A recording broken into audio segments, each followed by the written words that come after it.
All right, so welcome everyone. And today's lesson is about the single phase induction motor. And you will find that your knowledge of the three phase induction motor will help you greatly here. Um, so this is the order uh, in which we have outlined the lesson. We'll be looking at the waveform and the magnetic field that develops from a single phase waveform. And then we will try to figure out why the machine is not self-starting. Then later on, we look at some methods of starting it. And there are a couple of theories that explain why the machine doesn't start and then what happens after it gets started. And one of those theories is the double revolving field theory. And we'll be looking at that. And then we'll be looking at some machines, some single phase machines, the split phase, the capacitor start, capacitor run, and the other one, the permanent split capacitor motors. There are other single phase motors, but you can read up on those also. And we will do a couple of examples and I'll give you an exercise. All right, so you know the single phase waveform is the same for the voltage or the current. And let me let you, Mr. Grant. So it is a sinusoidal waveform. Now, let us imagine that we energize the stator of a single phase motor. So a single phase implies that there's only one stator winding. And we have energized it and the single phase current is flowing through the stator windings. So these oval looking things are supposed to be circles. They are representing the stator at different times. Somebody saying something?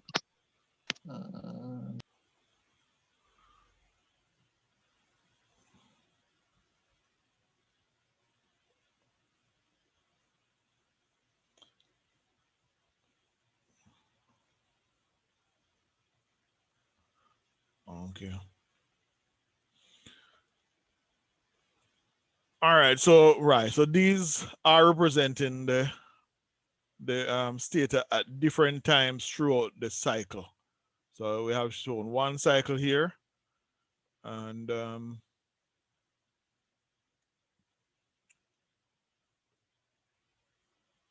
we are looking now at what is happening at different times in one waveform. What is happening inside the stator in one waveform. All right, so we know that associated with a current is a magnetic field. So if we are to look at what is happening with the magnetic field at different points in time, so at this point when there's no current, we expect that there's no magnetic field. Here at this point when the current is at around 0.5, we know that there's a magnetic field.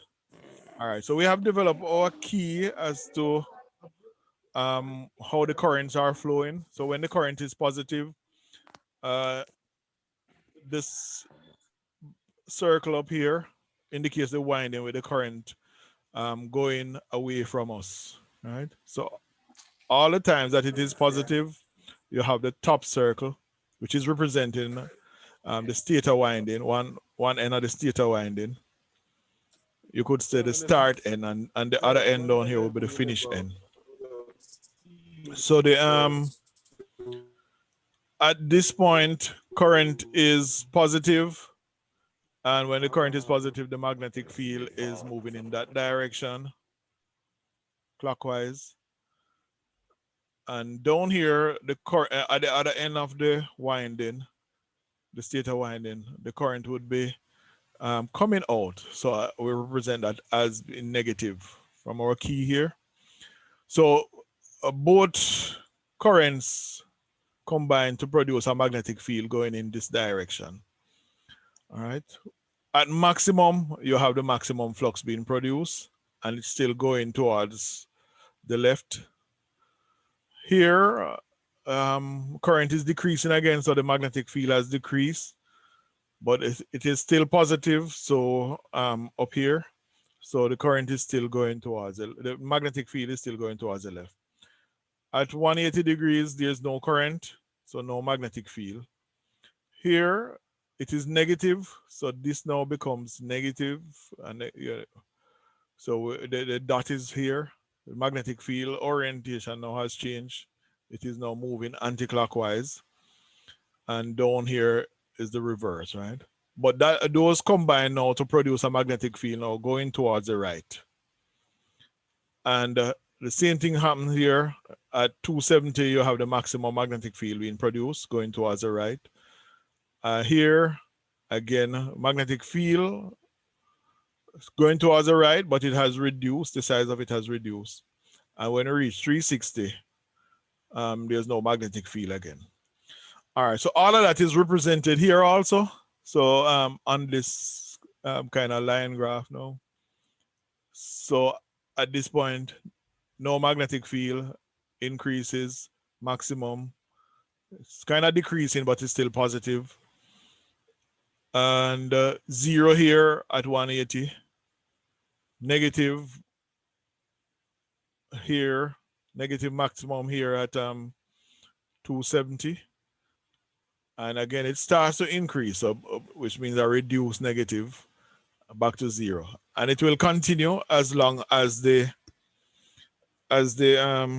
current is flowing in the stator winding. So you'll have this kind of magnetic field.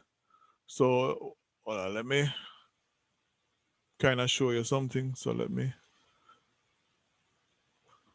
All right, so you would imagine now that this is the 0 point, and the magnetic field when we show first was moving towards the left, then it comes back and then moves towards the right. So what is happening is this. But you imagine that it's going very fast. So basically what is happening now is that the machine, the magnetic field is pulsating. It is not rotating. So as you can see, there's no rotation. So a single phase waveform pulsate. It does not rotate. And we need a rotating magnetic field to get rotation in the motor. All right, so since the magnetic field is not rotating, it does not induce a turning force or torque on the rotor. So you will have the machine humming, but it will not move, it will not start to rotate unless some external force is applied to it. And you may have the experience of having a fan at your home, especially those ceiling fans. You turn it on and it is not moving, and you just touch the blade, push it in one direction, and then you will see it start turning. Usually that's an indication that the capacitor in the machine has gone bad. But once you give it a turning force, the machine will start to work. All right, so that's a practical demonstration or example of applying an external force to get the machine going. All right, so the single phase motor is not self-starting. And to get it starting, we need a rotating magnetic field. All right. Now, a rotating magnetic field is produced by having at least two phases. So a two-phase supply can give us a rotating magnetic field. Now, the true two-phase supply has 90 degrees between the two currents or the two magnetic fields. But it is not absolutely necessary to have 90 degrees between them. Once there's a phase difference between them, between the two currents or the two magnetic fields, you can have rotation going. So in practice, we say that the single phase induction motor is started as a two-phase motor, but it's not really a true two-phase, except maybe in the capacitor start machine. All right, but we'll talk about the different types in a little while. After the machine has started though, we can remove the second phase and the machine will continue to operate. All right. So whether or not the second phase is removed now depends on the type of induction motor, single phase induction motor. All right, so methods of starting. So you can see that the two stator windings, somebody saying something?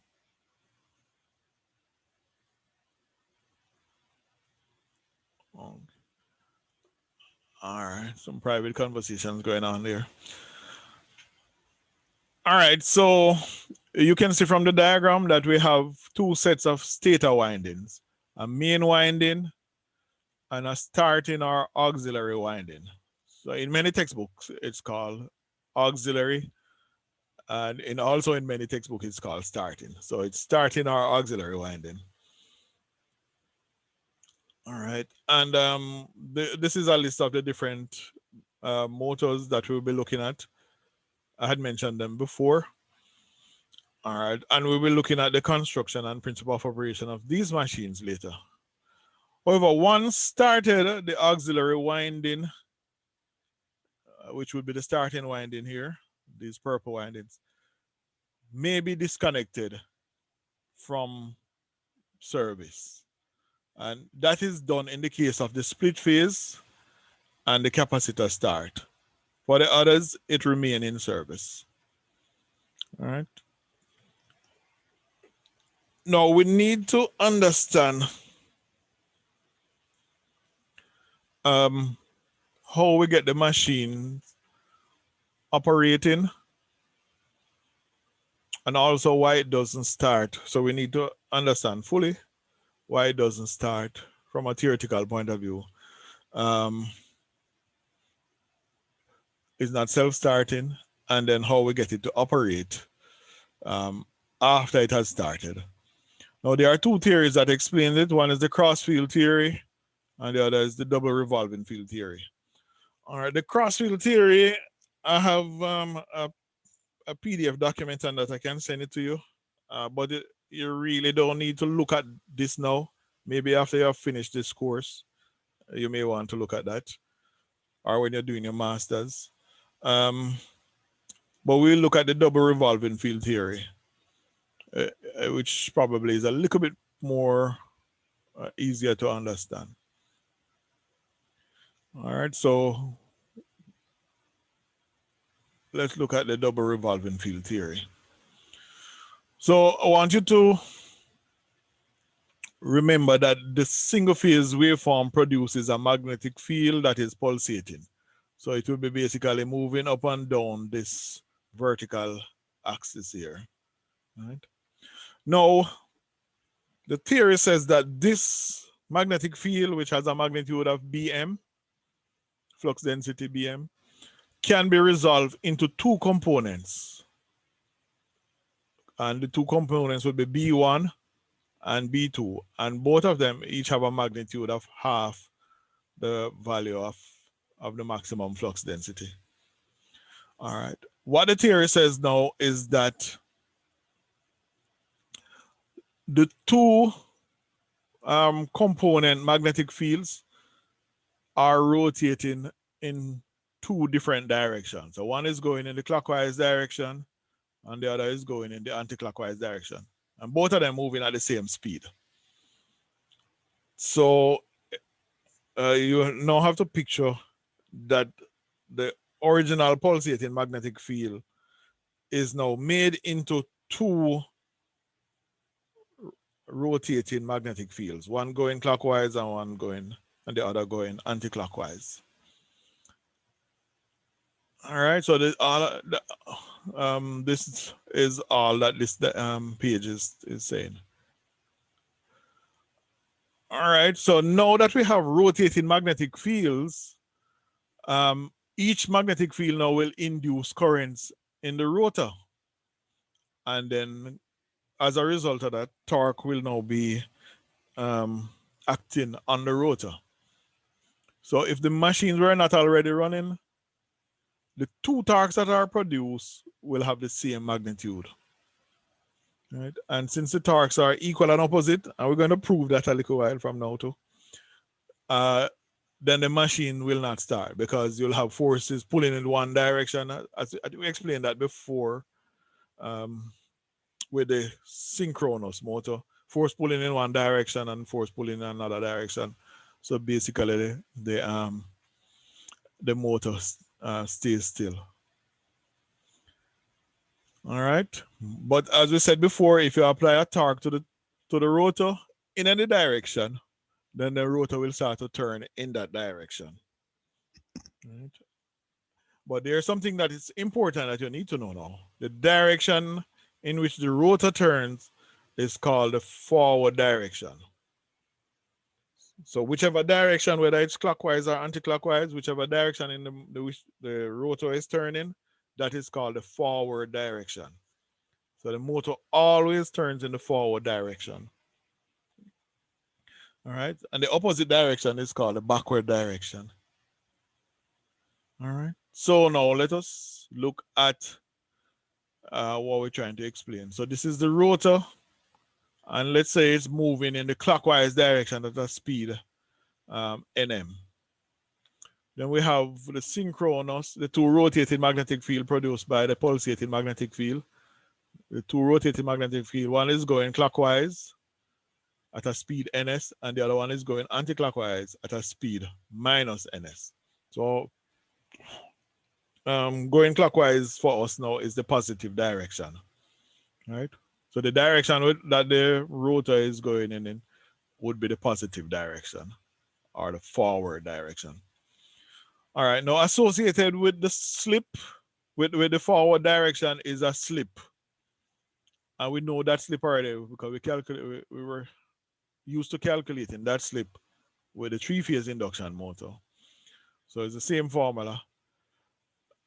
Also associated with the backward direction is a slip, a backward slip, SB. And so we will also be calculating that. All right. So all of that is explaining this. All right, so the slip now in the forward direction. So this is the general formula for slip. We know that from a long time. The slip in the forward direction is the same thing. But we just kind of expand it out a little bit more now. So ns minus nm over ns becomes 1 minus nm over ns. Let's call that equation 1. Now, the rotating magnetic field moving in the backward direction at synchronous speed minus ns. So minus because it's going into the opposite direction that we consider to be the forward. The backward slip then works out to be minus ns minus nm over minus ns. And that comes out to be equal to 1 plus nm plus ns. Now, if we were in a physical class, I would ask you to come up with the mathematical relationship between S and SB. And I would tell you that I'm giving you 5 minutes to do it. And usually it takes half an hour. But we don't have that kind of time now. But it is a very straightforward and simple relationship. So let's look at it. All right, so we said that S is equal to 1 minus nm over ns, and SB is equal to 1 plus nm over ns. All right, so two things I want you to observe first. It can be seen that when the motor is at standstill, then S equal SB. All right, at standstill, NM becomes 0. So all of this term becomes 0. Similarly, all of this term becomes 0. So at standstill, when the machine is not moving, or at starting, or at lock rotor, any of those terms, S would be equal to 1. And so would be the backward slip, SB. All right, now if we add equation 1 and 2, which would how you would go to get that mathematical relationship, you would find that S plus SB would be equal to this, would be equal to 2. So therefore, SB would be equal to 2 minus S. All right. Now, the double revolving field theory comes up with a circuit diagram, an equivalent circuit, which looks fairly messy, but you would recognize this as the stator winding impedance. Now, the rotor impedance is split into 2 parts because remember, as we said now, that the machine is seen as if it has 2 rotors, one stator and 2 rotor. But basically what is done is that the rotor parameters are divided into 2 parts. And the slips, the forward slip and the backward slip, are accounted for in each part. So you have a forward branch of the rotor circuit, which would be this part here to the right. And you have a backward branch of the rotor circuit, which would be this part down below to the right.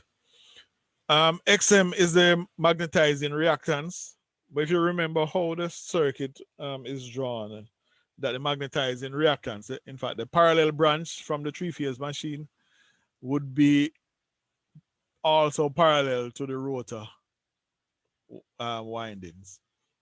By the way, you would have realized here that we have referred the rotor parameters to the stator. So we're basically referring from secondary to primary. All right, so normally what is quoted in the problem is the rotor resistance when the machine is not moving, the rotor resistance at standstill, right? So that is noted here. All right, different things, single phase voltage. Don't make the mistake and use a 3-phase supply and then find root 3 of this value or divide by root 3. I've seen many of that. And the P in is a single phase power, so it would be V1 I1 cos theta. All right. So bear those in mind. So this section here, as indicated, is called the forward branch, and below here is called the backward branch. All right. So again, this is talking about that.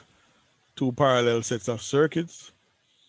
All right. So what is done is that the magnetizing reactance is also divided into 2 and placed with half of each of the rotor circuits. All right. You may ask about the core loss or the RC.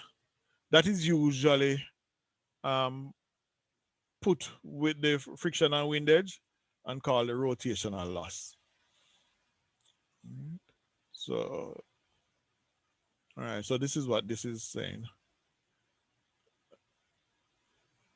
All right. All right, so I've explained all of these. All right, so remember we wanted to show that the torque produced in the forward branch is going to be equal and opposite to the torque produced in the backward branch when the machine has not started. Remember what torque was equal to?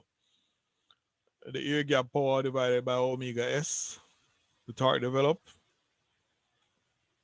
So torque is proportional to the rotor current, the rotor resistance, the speed of the rotating magnetic field, and the slip.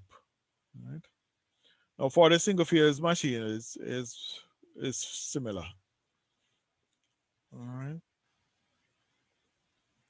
So again, we're making some statements here that the torque produced in both circuits, because now since this at standstill, S is equal to SB, so the denominator here, both of them would be 1 at standstill. So therefore, the current produced in the forward circuit would be equal to the current produced in the backward circuit. So imagine two opposing currents producing two opposing forces, and hence there will be no rotation. But the maths is shown right here. All right, so the torque developed in the forward direction is the air gap power in the forward direction. So there's a air gap power over here. And then there's a air gap power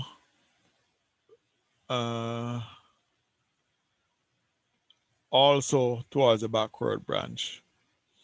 So at standstill, as we said before, R2 over S is equal to R2 over SB.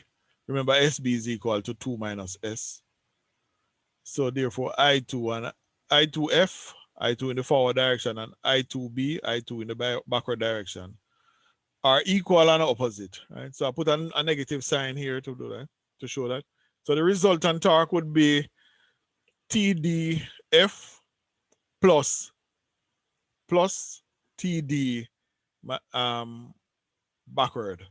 But the plus here is actually a plus times a minus.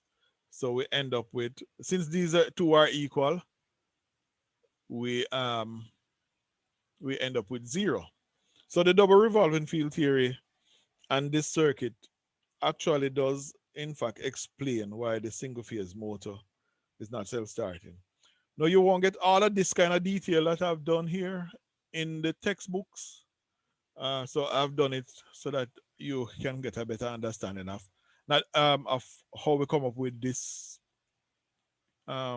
statement, this concluding statement that it's not self-starting. You can go into it and do the maths. All right. Now we will be doing some questions on the equivalent circuit, but there are some things that you need to know. The effective rotor resistance in the forward branch would be this resistance, right? And it is given by R2 divided by 2S. And you will find that we'll need to calculate the equivalent impedance of the forward branch. And basically it would be product over sum. So this here, the sum of this times this divided by the sum of all of them, right? So that is what is happening here. So it might look messy, but it's fairly straightforward. All right. And when you resolve ZF, when you do all of this calculation, you'll get a term in a real term and a reactive term. So the real term would be the rotor resistance, the equivalent rotor resistance in the forward. So not effective now. So effective, this is different from this. All right. Notice this is just R2 over S. RF is going to be, well, after you have done the mathematics here and you get a resultant. All right. Well, similarly, we can write equations for the backward branch. So for the backward branch, the effective rotor resistance, sorry, is R2 over 2SB. And remember, the 2 is because we have divided the rotor resistance into 2 parts. All right. And SB was equal to 2 minus S. And again, just doing your product over sum, we get ZB. Sorry again. The backward branch impedance. And when all of that mathematics is done, you will get a term in a real term, which will be the resistance, and a reactive term, which will be the reactance. All right. Now, so we can redraw the circuit now. So this would be your stator impedance. This would be the impedance of the forward branch, the RF and the XF. And this would be the resistance, the impedance of the backward branch. So RB, the resistance of the backward branch, and XB, right? So the total impedance now would be the sum of all of these impedances. And I call that ZT. So ZT would be equal to Z1 plus ZF plus ZB. And I1 would be equal to V1 over ZT. P in would be V1 I1 cos theta.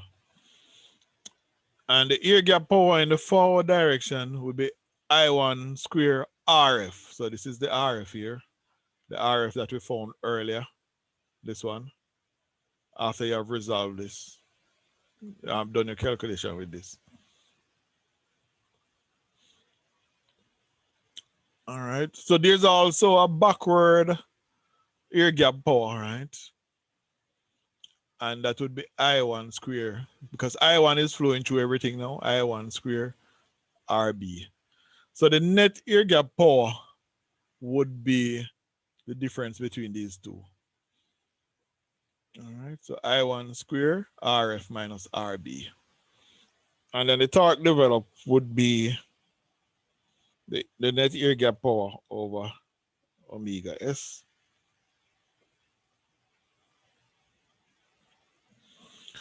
All right, so this is an example, a quick one. Rotor resistance of a 208 volt, 50 hertz, 6-pole single phase induction motor at standstill is 1.6 ohm. And when the motor rotates at a slip of 5%, determine its speed, the effective rotor resistance in the forward branch and in the in the backward branch. I've also put another example that I want you to look at. So during the tutorial time, I want you to look at it. But so we'll get on to that. All right, so this example now, we solve the problem. We needed to calculate the speed. So before that, since we know the slip, we need to work out synchronous speed, which works out to be 100 RPM. So the rotor speed or the motor speed is 950 RPM. Now the effective rotor resistance in the forward branch is R2 over 2S, and that works out to be 16 ohm. Right, and to find the effective rotor resistance in the backward branch, we find SB first, right, to simplify our calculation. Right. But you could have put R2 over 2 into 2 minus S and work it out. And you will get 0.41 ohm. So that is the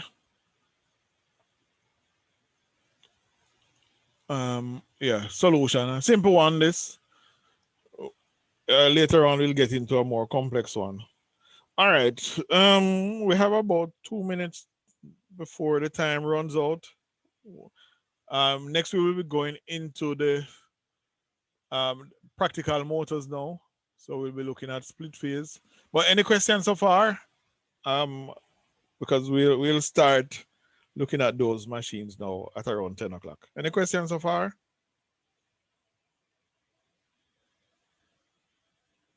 Questions? Anybody? Are we good? No questions as yet, sir. All right, good. All right, so what you can do is continue looking at the material, and we'll meet back at around 10 o'clock, where we'll continue. All right, so you have the notes. You should have the notes by now, so you can look at them, and then we'll meet back at 10 o'clock. All right.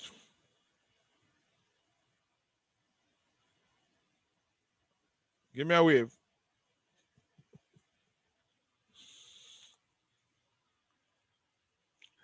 All right. Okay, Mr. Duplessis. All right, good. All right, so we meet in about 20 minutes. All right, thanks.